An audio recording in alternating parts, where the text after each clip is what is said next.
Good day, everyone. My task for today is to discuss pastoring the flock. This is particular from general pastoring to particular pastoring the migrants and seafarers. So let us start. Pastoring the flock, pastoring the migrants and seafarers. Pastoring the flock is a very vital task in the church, but is mostly unattended to by our pastors, our ministers, as our experience would tell us. Bishop Bert Kalang, in his message to the clergy in a regular monthly meeting, this was during the time when I was still there as part of the clergy of the Diocese of Misamis Oriental, Bukidnon, and Camiguin. In his message, he points out that waiting ministry is the attitude that can be observed in many of our ministers. Many parish priests stay idly in the parsonage or in the church office, waiting for people to come and to request for sacramental services, that is baptism, wedding, requiem masses, and other services. I hope this is no longer as rampant as it was during my time as a member of the clergy. On another occasion, Bishop Porfirio de la Cruz used the term sacramental machine, sacramental machine, to refer to a priest who do nothing but administer sacraments. Waiting ministry or sacramental machine has become a culture to many of the clergy, and it is a manifestation that the ministry of pastoring is wanting in the churches, and that this needs the utmost attention of our pastors or ministers, the bishops, the priests, and the deacons in the church. Shepherding or pastoring should be dealt with seriously. We must have to find meaning and rekindle the Jesus way of caring, not only to the regular or conventional flock that we have in the parishes, but also to those that are in diaspora, or the people outside of the country, or outside of the diocese, or outside of our parish, so that we may be able to make our presence felt to where our flock is, or flocks are, even outside of the country. We as clergy must always identify ourselves to the pastoring ministry of Jesus to all the people and make the church a truly pastoral community. In the Gospel according to John, chapter 21, verses 15 to 17, it says, "After they had eaten, Jesus said to Simon Peter, 'Simon, son of John, do you love me more than these others do?' 'Yes, Lord,' he answered. 'You know that I love you.' Jesus said to him, 'Take care of my lambs.'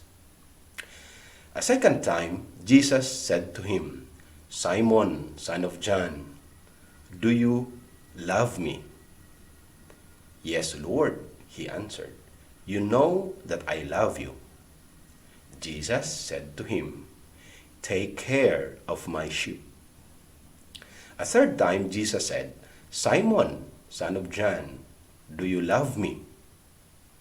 Peter became sad because Jesus asked him the third time, 'Do you love me?' And so he said to him, 'Lord, you know everything. You know that I love you.' Jesus said to him, 'Take care of my sheep.'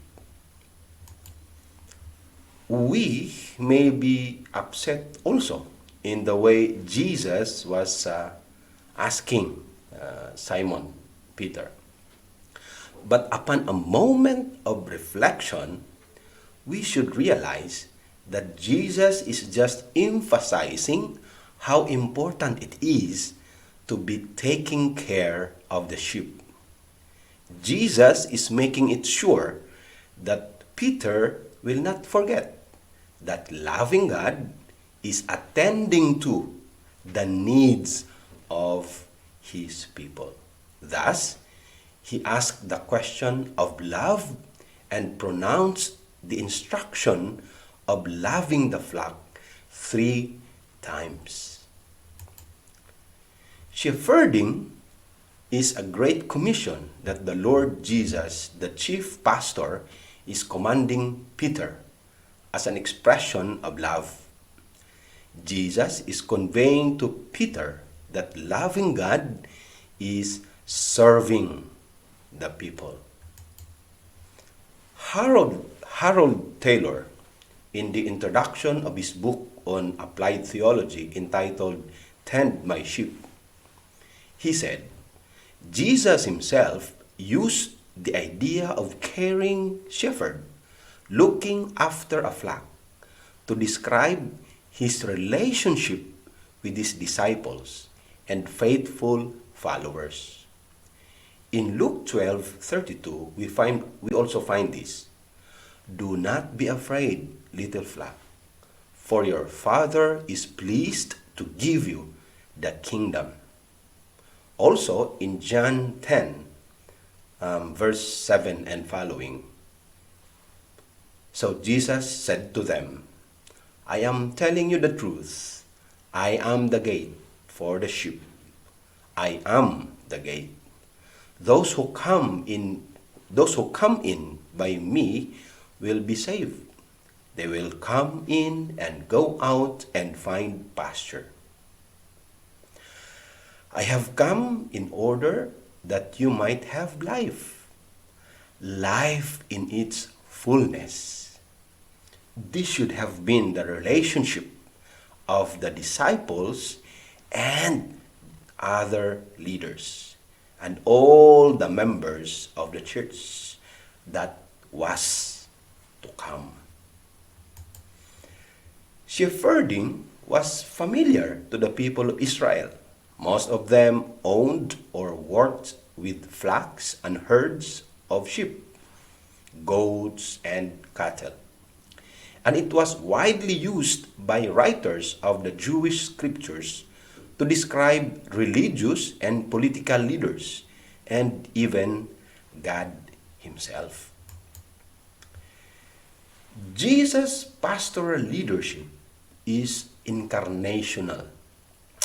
The ministry of Jesus is first and foremost one that is incarnational. It is becoming one with men and women and people. A ministry of identification and involvement.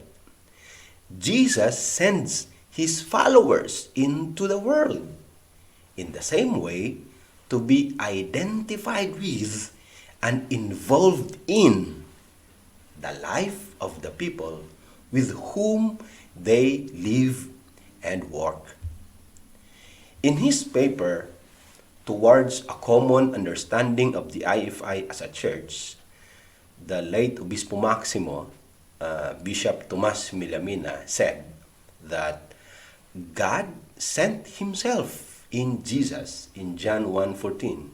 He emptied himself, he humbled himself, he became a servant and immersed with the poor, deprived, and oppressed by the wicked spiritual forces, by rulers, authorities, and cosmic powers. That is in Ephesians 6:12. He immersed as human being with God's people, his own people. He lived with them, prayed with them, with joyful and painful experiences. In his first letter which he wrote to encourage the chosen people of God scattered in Asia Minor, who were facing persecution and suffering because of their faith in Jesus, Peter has this to say: I, who am an elder myself, appeal to the church elders among you. I am a witness of Christ's sufferings, and I will share in the glory that will be revealed. I appeal to you to be shepherds of the flock that God gave you, and to take care of it willingly, as God wants you to, and not unwillingly. Do your work not for a mere pay. Do your work not for a mere pay, but from a real desire to serve. Do not try to rule over those who have been put under your care, but be examples to the flock. In the same way, younger people must submit yourselves to your elders, and all of you must put on the apron of humility to serve. For the scripture says, God resists the proud, but shows favor to the humble. Humble yourselves then under God's mighty hand, so that he will lift you up in his own good time. Leave all your worries with him, because he cares for you. 1 Peter chapter 5, verses 1 to 7. Peter is perceived by many as the leader of the apostles and of the disciples in the early church after Jesus. It is therefore worth tracing the way Peter is doing what Jesus commanded him when it was his time to lead the flock of God. Peter's leadership manifested the pastoral leadership that Christ taught them when he was still with them. Now, let us go to the discussion on the migrants, the seafarers, or the people outside of our country, the Philippines.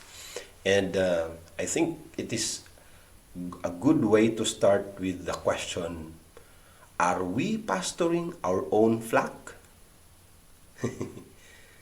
No is the answer. It is not our flock. It's not your flock. It's not my flock. It is God's. Jesus said, tend my sheep, feed my lambs.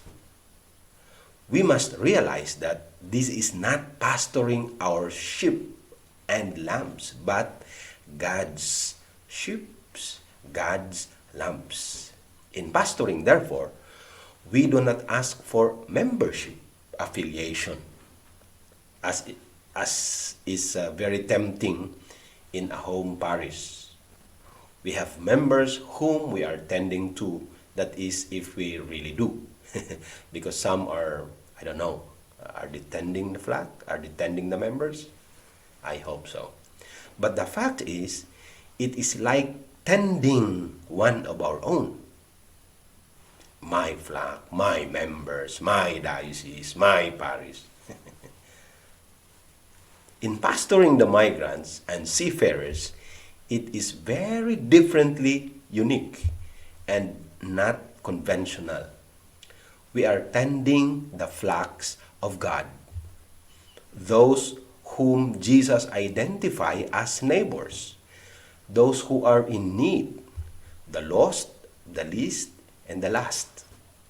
Those people whom we do not know yet by name, by class origins, and even from what country and nationalities they come from. In short, we are serving everyone, anyone who are in need. Here in Europe chaplaincy, for example, we are pastoring the land-based and the sea-based Filipino workers. but not only the Filipinos, but we are also serving other nationalities if they are in need. Fathers Salvador Telen, Father Larry Galon, and Father Jong Fernandez are Paris-based pastors. Of course, Father Herbert Fadrikila also used to be one of them in the United Kingdom. They are tending to the Filipinos who are not necessarily members of the IFI. In fact, a very small percentage of them are, if there are members of the IFI. Father Junmark Yanez, Father Herbert, and myself are tending to the needs of the seafarers. Both land-based and sea-based have many other nationalities who are in need, and we must have to respond to the needs of all of them without asking if they are even Christians, or are they worshiping a God like we have, or the God that we are worshiping. We are tending everyone without asking their identity. And here are some of the pastoral works that we are extending aside from the sacramental and the rites that we provided, including the Eucharists. One, providing a shelter for those who lost their employment and therefore losing their housing too. For example, Father Larry Galon, I think, was tending to the people who were victims when there was a huge fire incident in London, and also when there was I think 2 persons who lost their homes because they lost their jobs. In fact, it was late at night or time when people are sleeping. That is one. I myself, together with Father Junmark, housed a Filipino truck driver, and it was also housed in my house for 2 weeks, and we facilitated some of his needs, for example, tickets, vaccination, and we also provided counseling. And counseling is not necessarily the formal one, but being housed here, talk to him, and let him express his feelings, doubts, and pains, etc. That is one of those. The other one is help and rescue on cases of domestic violence that includes wife with children or child, the au pair. Au pair are those individuals, young people who are coming from many other parts of the South, the global South, and they came to the European countries, Germany, Netherlands, and many others, and they are not paid as a worker, but because they are not workers, but they are only being fed by the family hosting them, and then sometimes they are being allowed to go to school, and many others. But there are cases of them having rejected or being kicked out from their host families, and also those who are bride-to-be, who have some problems and troubles. So we have some cases. In fact, Father Junmark and with the help of our German friends here, had many years back um, experience helping and rescuing these kind of cases. And also we are also into coordination with and working with Gabriela and migrant organizations here. Third would be mental health, or the early stage of depression, when someone needs to have somebody to listen to them and to talk to.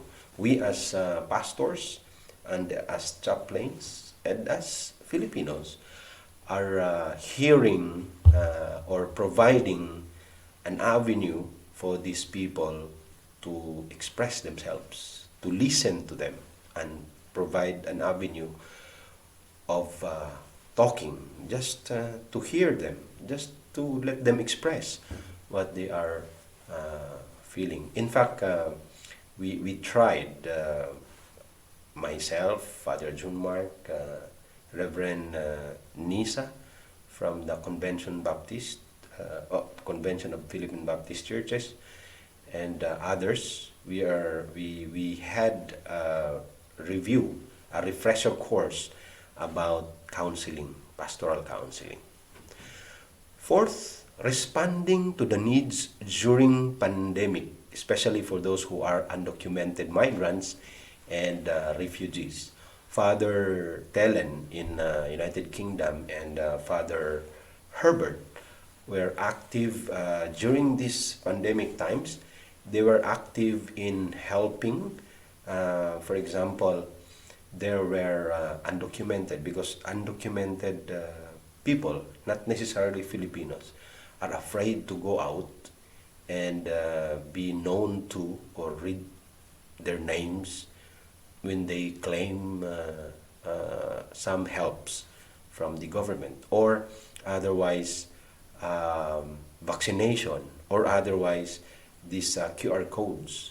So our chaplains, our clergy, facilitated even the literal buying of grocery and cooking for the nurses who are tending also to the needs of the people during the pandemic.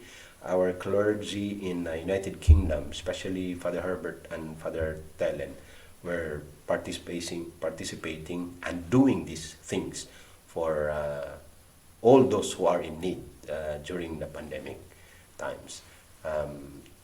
Migrants, refugees of all nationalities.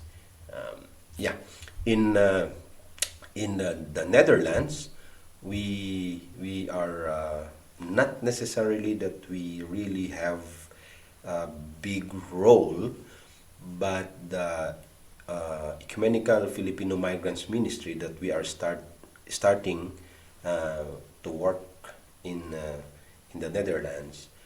We have this access through the Migrante Netherlands with the government to do registration for QR code, especially to those who are undocumented Filipinos and other nationalities. Also, on the part of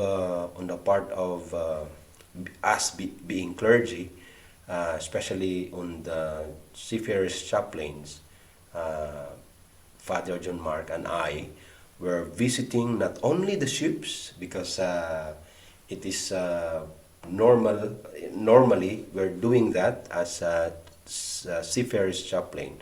Father Herbert, myself, and Father John Mark are visiting the ships, pangungumusta sa mga seafarers. Of course, marami dyan mga Pilipino, mga Pinoy, pero also other individuals, other nationalities. In fact, you can see our posts in our personal and official Facebook page in doing that. But not only that, when they are in the hospitals, we also are visiting them. When they are in need, they met accidents in their job as seafarers, and when they are in the hospitals, we visited them as chaplains and as pastors. 6. Visits to the quarantine hotels, especially to the seafarers when nobody can visit them except for the seafarers' chaplains. Um, Before that, Father Telen is also regularly visiting hospitals in the United Kingdom. But we during pandemic times, many seafarers of several nationalities are in the quarantine hotels.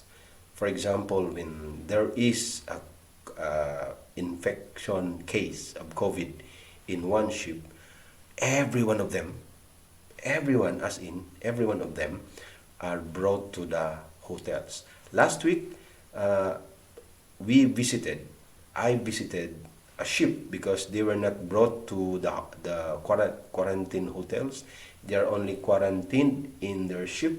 Only the two who were infected were brought to the quarantine hotels. And we also visited them purposely because they are in quarantine in their ship. And in the quarantine hospitals or hotels, we also visit them because they need somebody to talk to, and we provided them with whatever they need while they are in the quarantine facilities or hospitals. Also, we are assisting them in their legal needs against their employers or companies who do not follow the signed contracts or the existing laws. May it be Philippine law, may it be European law, or may it be the law that is applicable to them as seafarers or land-based workers. So, for my one example is that there was a seafarer, a group of seafarer, led by one seaman from the Diocese of Romblon, I think. Father Herbert advised them to write a complaint, and this complaint was forwarded to the International Transport Federation, and then they were supposed to be the ITF inspector was supposed to visit the ship when they are in the United Kingdom, to where Father Herbert is assigned, but it was not pursued. Then it was forwarded to Germany in Hamburg because the ship was also going to Hamburg or coming here in Hamburg, and then the ITF helped them. The CBA or collective bargaining agreement was changed from a very low, even lower than what is supposed to be in the law, because the contract signed was very low. And when I asked this seaman, he said to me that the contract was signed when they were already in the airport, about to fly, to embark to a ship. So that's the problem with our seafarers. So they are doing this. We are doing also these things. Also, number 8, facilitation of some legal documents needed by would it be a migrant or a seafarer. Father John Fernandez, who is now in Casablanca, Morocco, during our Kumustahan, told us that he is working with why are some Filipinos and some other nationals in Morocco are not able to get vaccine. I think it was a vaccine or other documents, and I will not tell everything, but he went to these offices and try his best, or try to know what is really happening. In fact, he was telling us that when he went there, I think to do some registration or what, he intentionally did not reveal to the people there that he is a priest. He went there as an ordinary citizen, so he would know what really is going on. So that's also part of our job as pastors, pastoring our flock, and the flock that is not ours, but the flock of God who are in need. And also, pastoring is also doing prophetic ministry. Prophetic ministry that is telling or to become the voice of the voiceless. For example, we as pastors have to go to, for example, the United Nations Human Rights Council, other bodies in Europe, for example, World Council of Churches, and other conferences to voice out what is happening in the Philippines, what is happening in our laws. For example, we also are part of the campaign for the Magna Carta for seafarers. That is one. We are also part of the coalition for the rights and welfare of migrants, not only for Filipinos, especially during the pandemic. And we are signatory, if not we initiated some campaigns or participated in campaigns for the rights and welfare of the migrants and seafarers. So, yan po ang mga iilan lamang sa aming mga ginagawa. Sana I am with you live in this discussion, so I can also answer some of your questions, maybe. We should remember that we are pastors. Not only us, bishops, priests, and deacons, but the whole church should be involved in the pastoring ministry that is of Jesus' ministry. So I hope I have shared a penny of a thought so that you can pick some learnings from this presentation. To conclude, may I go now to the conclusion. A good pastor is someone who is moved with compassion at the pitiful plight of mankind and has confidence that the gospel message will bring deliverance and wholeness to anyone who believes in it. He also realizes, the pastor, that he will not know the people until he speaks the truth in love to them.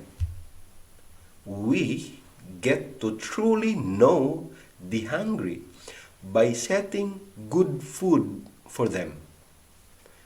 We can never effectively bring the message to the people in need when we are not part or among them, when we are not with them, when we are not among them, or the least when we have not come to them, because we are waiting only for them to come and to experience them in their homes or at their dining tables, as Jesus was doing in his time. We, the church, are asked to immerse with the people we serve to effectively minister them. We are also calling the church hierarchy, the bishops, priests, deacons, other ministers, to set their own selves as example of pastoring by immersion. We must be with the people we are serving. And lastly, I would like to end my piece by echoing Bishop Bert Kalang's statement. Doing the ministry of shepherding is a painstaking yet glorious task, and persevering in this task is our call and challenge. Thank you, and mabuhay kayong lahat. Magandang araw sa inyo.